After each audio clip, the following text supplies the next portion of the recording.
School জীবনে কেউ পড়ে প্রেমে আবার কেউ পড়ে বিপদে।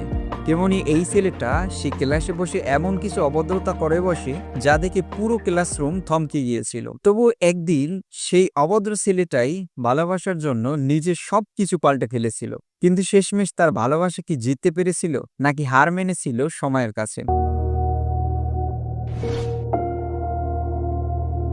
মুভির শুরুতে আমরা দেখতে পাই এই মুভির প্রধান চরিত্র কোচিং টেংকে, যে কিনা একটা বিয়েতে যাওয়ার জন্য তৈরি হচ্ছে। আর ঠিক তখনই তার বন্ধুরা এসে তাকে বলে, কিরে তুই কি বিয়েতে যাবি না? এখনো রেডি হতে পারিসনি? তুই কি চাস তোর জন্য নববধূ অপেক্ষা করুক? কোচিং টিং কোনো কিছু না বলে সে একটা হাসি দেয়। এরপরে মুভির সিন নিয়ে যাওয়া হয় 1994 সালে, যখন কোচিং টিং এর বয়স ছিল মাত্র 16 বছর। আর সে তখন সাংহুয়া শহরের জিংসিং হাই স্কুলে পড়তো। হাই স্কুলে পড়ার সময় তার কিছু ঘনিষ্ঠ বন্ধু ছিল। তাদের ছিল এক একজনের এক এক রকম ক্যারেক্টার। তো এই যাকে দেখতে পাচ্ছেন সে হলো সোবছং। এর বিশেষ বৈশিষ্ট্য হলো তার টাওয়ার সব সময় দাঁড়িয়ে থাকতো। এই দাঁড়িয়ে থাকার কারণে তার ফ্রেন্ড সার্কেলের ভিতরে তাকে ধনার নামে ডাকা হতো। এরপরে পরিচয় করিয়ে দেওয়া হয় এহোর সাথে, যে কিনা একজন ভোজন রসিক মানুষ। সে সারাক্ষণ খাবার নিয়ে ব্যস্ত থাকতো। যেখানে খাবার আছে আর সেখানে এহো থাকবে না সে হতে পারে না। এরপরে পরিচয় করিয়ে দেওয়া হয় শাওইর সাথে। জুনিয়র হাই স্কুল থেকে কোচিং টিং এর বেস্ট ফ্রেন্ড ছিল এই শাওই, যে কিনা একজন ফুটবলার। তার স্বপ্ন ফুটবল নিয়ে অনেক দূর পর্যন্ত যাওয়া, কিন্তু সে ছিল একটু দুষ্ট টাইপের। তার দুষ্টমি আর ফাজলামির কারণে তাকে ডাকা হতো বোকাচোদা শাওই। আর এই হলো লাইং হং, যে কিনা মেয়েদের দেখলি ঠিক ওই জায়গাটিতেই চুলকায়, তাই তার ডাক নাম ছিল চুলকানি। এই চার বন্ধুর কার কোন ফিচার আমি তোমাদেরকে সংক্ষেপে মনে করিয়ে দিছি। সোবছং, যার টাওয়ার সবসময় দাঁড়িয়ে থাকে। এহো, যে কিনা সবসময় খাবার নিয়ে ব্যস্ত থাকে। আর শাওই, যে কিনা একজন ফুটবল প্রেমী। লাইং হং, যে কিনা সারাক্ষণ ঠিক ওই জায়গাটিতে চুলকায়, যার কারণে তার ডাক নাম রাখা হয়েছে চুলকানি। তো এই চার বন্ধুর কার কোন ফিচার তা তোমরা মনে রাখলে মুভিটি বুঝতে আরো সুবিধা হবে। তো এরপরে আমরা দেখতে পাই স্কুলে ক্লাস শুরু হওয়ার আগে জাতীয় সঙ্গীত এবং পতাকা উত্তোলন করা হচ্ছে। অপরদিকে দেখা যায় জাতীয় পতাকা উত্তোলনের সাথে সাথে সোবসং এর নিজস্ব পতাকাও আস্তে আস্তে উপরের দিকে উঠছে। এরপর সিন নিয়ে যাওয়া হয় ক্লাসরুমে, যেখানে অঙ্কের টিচার ব্ল্যাকবোর্ডে অঙ্ক করাচ্ছে। সেই অঙ্ক সকলে করলেও এই চার বন্ধু তারা তার ধারে কাছ থেকেও যায় না। তারা করে নিজস্ব অঙ্ক, যে অঙ্কের উত্তর বের করতে কারো সময় লাগে 5 মিনিট, আবার কারো সময় লাগে 8 মিনিট। তো এখানে দেখা যায় একজনে ঘড়ি ধরে টাইম ধরছে, আর অপরদিকে বাকি চার বন্ধু ক্লাসে বসে গিটার বাজানো শুরু করে। শুরুর দিকে সবকিছু ঠিকঠাক থাকলেও প্রায় শেষের দিকে শাওই সে সোবসং এর দানা লক্ষ্য করে রাবার ছুড়ে মারে, যার ফলে যা হয় তা তোমরা নিজেরাই দেখে নাও। সোবসং এমন একটি শব্দ করার কারণে পুরো ক্লাসরুম তার দিকে তাকায়। ম্যাডাম তাকে দাঁড়াতে বলে আর পরের অংশ থেকে পড়তে বলে। সে অন্য জগতে থাকার কারণে এই জগতে ম্যাডাম কোথা থেকে পড়াচ্ছে সে তা জানত না, তাই সে বারবার পৃষ্ঠে উল্টাতে থাকে। তার এই অবস্থা দেখে কোচিং টিং সে হেসে ফেলে। ম্যাডাম তাকে হাসতে দেখলে তাকে পড়তে বলে। সে বসে বসে পড়তে শুরু করে। ম্যাডাম তাকে দাঁড়িয়ে পড়তে বলে, কিন্তু সে জানায় তার দ্বারা দাঁড়িয়ে পড়া সম্ভব না। এই কথা শুনে ম্যাডাম তার উপর একটু রেগে যায় আর এক পর্যায়ে তাকে দাঁড়িয়ে পড়তে বাধ্য করে। তো সে যখন দাঁড়ায় তখন দেখা যায় সর্বনাশ, তার প্যান্টের অর্ধেকটা খোলা। সকলে বুঝতে বাকি থাকে না এরা এতক্ষণ কি করতেছিল।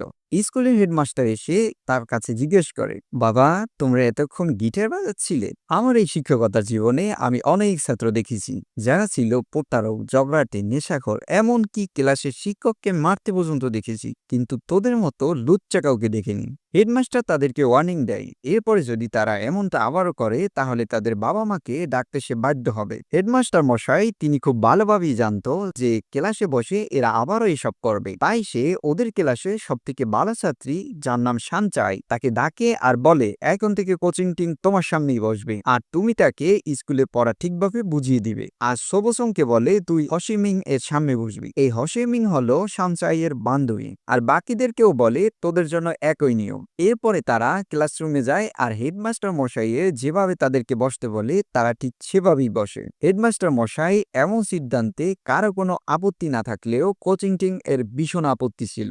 সে বলে আমার কতটা দুর্ভাগ্য যে এইরকম একটা বালের সিটে আমার বসতে হচ্ছে। সানচাই এই কথা শোনার পরে সে বলে দুর্ভাগ্য তোর নয় বরং আমার, যে তোর মতন একজন আমার সামনে বসছে যে কিনা ক্লাসে বসে ওইসব করে। কোচিং টিং বলে ওইসবটা আবার কি, বল হাতের কাজ, পুরুষ মানুষের পরিশ্রম তোরা কি বুঝবি? আচ্ছা আমার একটা ক্ষীণ সন্দেহ, তোরা কি ওসব এখনো করিস না? সানচাই বলে, আমি এসব কখনো করি না আর কখনো করবো না। কোচিং টিম বলে, ভুলেও করিস না। তোর হাতে বড় বড় নখ, ওই নখ নিয়ে করতে গেলে রিস্ক আছে, যে কোনো সময় ইনফেকশন হতে পারে। সানচাই রেগে গিয়ে বলে, তুই একটা ফালতু ছেলে, কোনোদিন ভালো হতে পারবি না। ওই দিনের মতো ক্লাস ওখানে শেষ হয়ে যায়। বাসায় এসে কোচিং টিম গোসল করতে যায়, আর গোসলখানা থেকে সে পুরো লগ্ন অবস্থায় বের হয়। এখানে বলে রাখা ভালো, গরমের দিনে কোচিং টিং এবং তার বাবা তারা দুজনেই বাসায় লগ্ন অবস্থায় থাকতে স্বাচ্ছন্দ্য বোধ করে। তো কোচিং টিং যখন গোসলখানা থেকে লগ্ন অবস্থায় বের হয়, তার মা এই অবস্থায় তাকে দেখে তাকে বলে, বাবা তুই এখন তো বড় হয়েছিস, অন্তত একটা প্যান্ট পর। সে বলে, বাবা তো বাসায় লগ্ন অবস্থায় থাকে, সে কি বড় হয়নি? কই, তুমি তো তাকে কিছু বলো না। পরের দিন কোচিং টিং ক্লাসে যায় আর আগের দিনের মতোই বসে। কিছুক্ষণ পর সানচাই তাকে ডেকে জানায় যে সে ইংরেজি বই আনেনি। সানচাই সে ভয়ে প্রায় ফ্যাকাশে হয়ে যায়। এর কারণ, এই স্কুলে সব থেকে রাগী এবং বদমেজাজি টিচার হলো ইংলিশ টিচার। আর বেছে বেছে সে তার ক্লাসেরই বই আনেনি। সে বারবার নিজের বই খাতার ভিতরেই ইংরেজি বই খুঁজতে থাকে।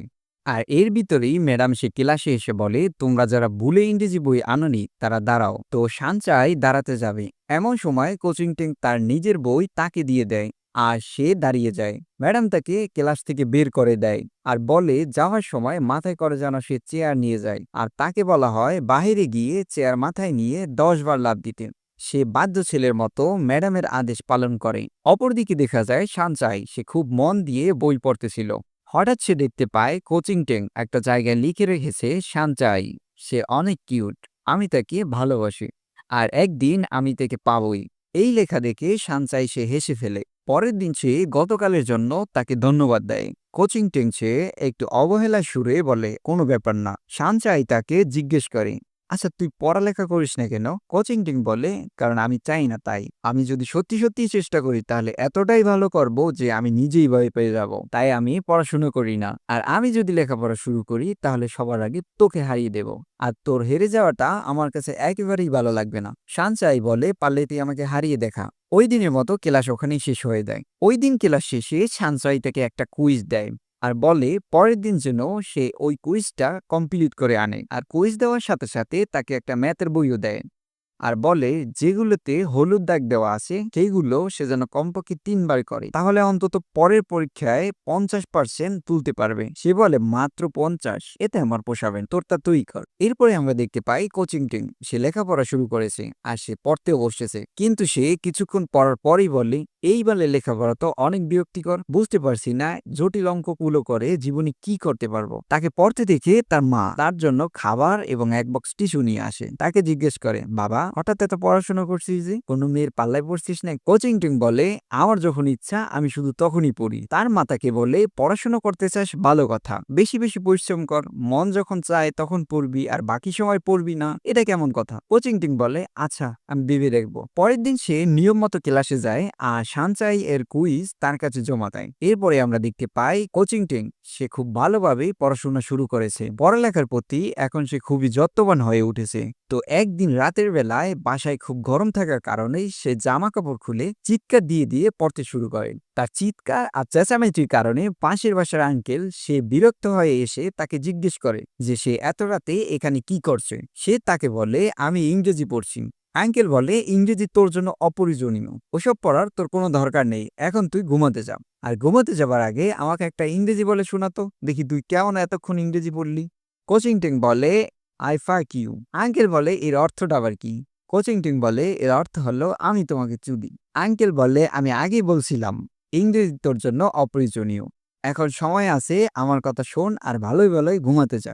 পরের দিন তাদের ক্লাস টিউটোরিয়ালের রেজাল্ট দেয়। সেখানে দেখা যায় কোচিং টিং 100-র ভিতরে 75% মার্ক পেয়েছে, যা শুনে পুরো ক্লাস হতবাক হয়ে যায়। আর এত ভালো রেজাল্ট দেখে সানচাই বেশ খুশি হয়। ওই দিন টিফিন টাইমে কোচিং টিং সে ওয়াশরুমে যায় আর সেখানে বসে দেখা হয় শাওইর সাথে। শাওই তাকে জানায় যে সে সানচাইকে ভালোবাসে, অথচ সে তাকে বলতে পারতেছে না। যেহেতু তাদের ভিতরে ভালো একটা বন্ধুত্ব, তাই তাকে বলে, তুই আমাকে একটা লাভ লেটার লিখে দে, যা দিয়ে আমি তাকে পটাতে পারি। কোচিং টিং বলে, এটা আমার লাভ কি? সে তাকে বলে, আমি যদি তোর দেয়া লাভ লেটার দিয়ে সানচাইকে পটাতে পারি তাহলে তোকে 1 মাস ফ্রিতে আমি ড্রিঙ্কস খাওয়াবো। সেই ড্রিঙ্কসের লোভে শাওয়ের জন্য লাভ লেটার লিখতে রাজি হয়ে যায়। সে লাভ লেটার লিখে রাত্রে বেলায় সানচাইকে দেয় আর বলে এটা তোর জন্য শাওই পাঠিয়েছে। সে কোনো কিছু না বলে তার কাছ থেকে কাগজটি নেয় আর পড়তে শুরু করে। কিছু দূর পড়ার পরে বুঝতে পারে এই লাভ লেটার শাওই লেখেনি, বরং কোচিং টেং লিখেছে। সে বলে, দেখ, আমি বলতে বাধ্য হচ্ছি তুই এই বিষয়ে এখনো অনেক দুর্বল এবং নিরীহ। এই কথায় কোচিং টেং একটু ক্ষেপে যায় আর বলে, আমি নিরীহ সেই কারণে তুই আমার প্রতি দয়া ধরিস, তাই না? শোন, আমি শুধু তোকে হারাতে চাই না বলেই লেখাপড়া করি না। তোর জায়গায় অন্য কেউ হলে আমি তাকে কবে হারিয়ে দিতাম। সানচাই বলে, ঠিক আছে, পারলে তুই আমাকে হারিয়ে দেখা। কোচিং টিম বলে, আচ্ছা ঠিক আছে, আয় তাহলে আমরা একটা বাজি ধরি। ধর যদি আমি তোকে হারিয়ে দিতে পারি তাহলে তুই 1 মাস সাদা কাপড় পরবি। আর যদি তুই আমাকে হারাতে পারিস তাহলে আমার মাথার চুল ছোট ছোট করে কেটে ফেলবো। এরপরে আমরা দেখতে পাই তারা দুজনে খুব মন দিয়ে সারাক্ষণ পড়াশোনা করছে। অতঃপর তাদের পরীক্ষার রেজাল্ট বের হয় আর সেখানে দেখা যায় সানচাই জিতে যায় আর কোচিং টিং সে হেরে যায়। কোচিং টিং সে কথা রাখে, সেই রাতেই তার মাথার চুল ছোট ছোট করে কেটে ফেলে আর এসে বলে, আমি তোর কাছে আর কোনো ঋণী নই। এই অবস্থায় তাকে দেখে সানচাই অনেকক্ষণ হাসে। পরের দিন তাদের ক্লাসে একটা ঝামেলা হয়। তাদের তহবিল থেকে টাকা চুরি গেছে, তাই ওই স্কুলে তহবিলের দায়িত্বে যে ছিল সে সন্দেহ করে যে তাদের ক্লাসের ভিতর থেকেই যে কেউ ওই টাকাটা চুরি করেছে। তাই সে এসে বলে, এই টাকাটা যে নিয়েছো সে যদি নিজ থেকে স্বীকার করো তাহলে আমি তাকে শাস্তি কমিয়ে দেব। স্বীকার না পাওয়ার কারণে এক পর্যায়ে সে জোরাজুরি শুরু করে। এই দেখে সানচাই সে প্রতিবাদ করে বসে। এরপরে দেখা যায় তার সাথে সাথে বাকি 4 বন্ধুও প্রতিবাদ করে বসে।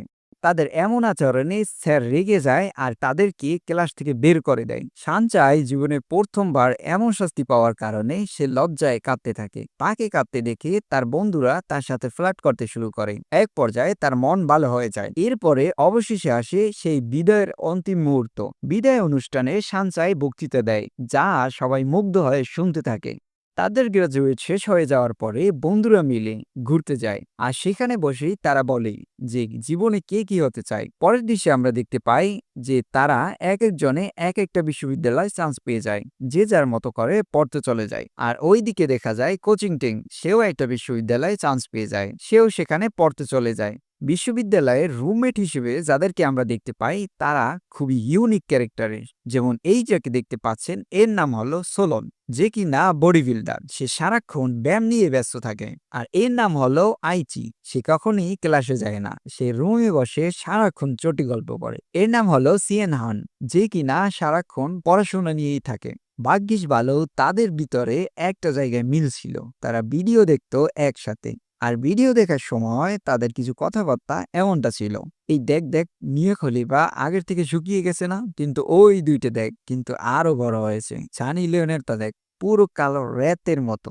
এরপরে আমরা দেখতে পাই শীতের ছুটিতে সানচাই আর কোচিং টিং তারা ডেটে আসে আর তারা একটা ফানুস উড়ায়। ফানুস উড়ানোর আগে কোচিং টিং সানচাইকে বলে, আমি তোকে অনেক পছন্দ করি আর আমি জানি তুই একদিন আমারই হবি। তুই দেখে নিস, আমি একদিন ঠিক তোকে পাবার যোগ্যতা অর্জন করবই। এই বলে ফানুসটি উড়িয়ে দেয়। ওইদিকে দেখানো হয় কোচিং টিং এর রুমমেটদের, যেখানে একজনে ব্যায়াম করছে, একজনে বোতল ভরে পেশাব করছে আর একজনে পড়াশুনো করছে। তো সোলন আইচিকে বলে, কিরে তুই টয়লেটে গিয়ে প্রসাব করতে পারিস না? দোস্ত, টয়লেট অনেক দূরে, আমার যাইতে অনেক কষ্ট হয়। আর তুই দেখতে পারছিস না আমার সামনে কি সুন্দরী সুন্দরী মাল, এ আমি কখনো পারবো না। আচ্ছা তুই কি বাহিরে যাবি? গেলে আমার বোতলটা একটু খালি করে এনে দিস তো। পাঁচটায় বললে, দোস্ত আমারটাও দিস। আর সেই সময় কোচিং টিং এসে বলে, তোদের কি মনে হয় না আমাদের এখন লড়াই করা উচিত? এই বলে সে রুম থেকে বেরিয়ে যায় আর বলতে থাকে, যে যেখানে আসো তোমরা আমার সাথে লড়াই অংশগ্রহণ করতে পারো। এরপরে দেখা যায় সে সত্যি সত্যি একটা লড়াইয়ের জন্য আয়োজন করে বসে। আর সেই লড়াই দেখতে আসে সানচাই। সানচাই তাকে বারবার নিষেধ করে কিন্তু সে তার কথা শোনে না। লড়াইয়ের প্রথম রাউন্ড থেকেই কোচিং টিং সে মার খেতে শুরু করে, যা দেখে সানচাই ভীষণ কষ্ট পায় এবং লড়াই শেষে তাকে অনেক কথা শোনায়। আর এক পর্যায়ে তাদের ভিতরে কথা কাটাকাটি হয়, তাদের ভিতরে ব্রেকআপ হয়ে যায়। সানচাই আর কোচিং টিম তাদের ব্রেকআপ হয়ে যাওয়ার বিষয়টা তাদের পুরনো ফ্রেন্ড সার্কেলে জানাজানি হয়ে যায়, যার ফলে এহো, যে কিনা সানচাইকে অনেক আগে থেকেই পছন্দ করত, কিন্তু কোচিং টিং এর কারণে সে বলতে পারেনি। এখন যেহেতু ওদের ব্রেকআপ হয়ে গেছে, তাই সে এই সুযোগে সানচাইকে প্রপোজ করে বসে। সানচাই অনেক ডিপ্রেশনে থাকার কারণে তার প্রপোজাল অ্যাকসেপ্ট করে নাই। এরপরে অনেকগুলো বছর কেটে যায়, যেখানে সানচাই আর কোচিং টিং এর মাঝে কোনো যোগাযোগ থাকে না। একদিন হঠাৎ করে পুরো শহরে ভূমিকম্প শুরু হয়, আর এই ভূমিকম্পে অনেক ক্ষয়ক্ষতি হয়। তো কোচিং টিং খুবই দুশ্চিন্তা করে সানচাইয়ের জন্য। সে আর না থাকতে পেরে সানচাইকে ফোন দেয় আর জিজ্ঞেস করে সে ঠিক আছে কিনা। সানচাই তাকে জানায় সে ঠিক আছে আর তার কোনো ক্ষয়ক্ষতি হয়নি। এই কথা শুনিয়ে সে ঈশ্বরকে ধন্যবাদ দেয় আর বলে, আমি এতক্ষণ টেনশনে মরে যাচ্ছিলাম যে তোর যদি কিছু হয়ে যায়। এই কথা সানচাই শুনে সে বুঝতে পারে যে তাকে আজও সে কতটা ভালোবাসে। এরপরে তারা পুরোনো দিনের অনেক কথা চলাচলি করে। আর অবশেষে দেখানো হয় তাদের পুরনো ফ্রেন্ড সার্কেলে সকলেই গ্রাজুয়েট শেষ করেছেন আর যে যার স্বপ্ন পূরণ করেছে। আর দেখতে পায় কোচিং টিং সে একজন ভালো লেখক হয়েছে। তো সে কম্পিউটারে তার নিজের মতো করে একটি লেখা লিখতেছিল। সেই সময় সানচাই তাকে ফোন দেয় আর তার বিয়েতে যাওয়ার অনুরোধ করে। এরপরে মুভির সিন নিয়ে যাওয়া হয় 2005 সালে। তোমাদের মনে আছে শুরুতে আমরা দেখছিলাম কোচিং টিং যে কিনা একটা বিয়েতে যাওয়ার জন্য রেডি হচ্ছিল। আসলে সে সানচাই এর বিয়েতে যাওয়ার জন্য রেডি হচ্ছিল। এরপরে আমরা দেখতে পাই কোচিং টিং এর স্কুল জীবনের সকল বন্ধুরা তারা সকলে মিলে এই বিয়েতে এসেছে এবং প্রচুর মজা করতেছে। তো হঠাৎ করে রুমের লাইটগুলো নিভে যায় আর কিছুক্ষণের ভিতরেই প্রবেশ করে বর আর কনে। তাদের সাথে সবাই গ্রুপ ফটো তোলে। তো একটা পর্যায়ে বন্ধুরা মিলে বরের কাছে আবদার করে বসে যে তারা কনেকে চুমু খেতে চায়। বর সাহেব সে বলে ঠিক আছে, তবে আমার একটা শর্ত আছে, কনেকে চুমু খাওয়ার আগে আমাকে চুমু খেতে হবে, তাও আবার যেভাবে তোমরা কনেকে চুমু খাবে। তো তো এই শর্ত শুনি কেউ চুমু খেতে রাজি হয় না, কিন্তু কোচিং টিং সে সত্যি সত্যি বরকে সরাসরি লিপ কিস করে বসে। আর এটা দেখে সানচাই সে বুঝতে পারে কোচিং টিং সে আজও তাকে কতটা ভালোবাসে। আর তার মনে পড়ে যায় সেই কলেজের পুরোনো দিনগুলোর কথা। আর এখানেই এই সুন্দর মুভিটি শেষ হয়ে যায়।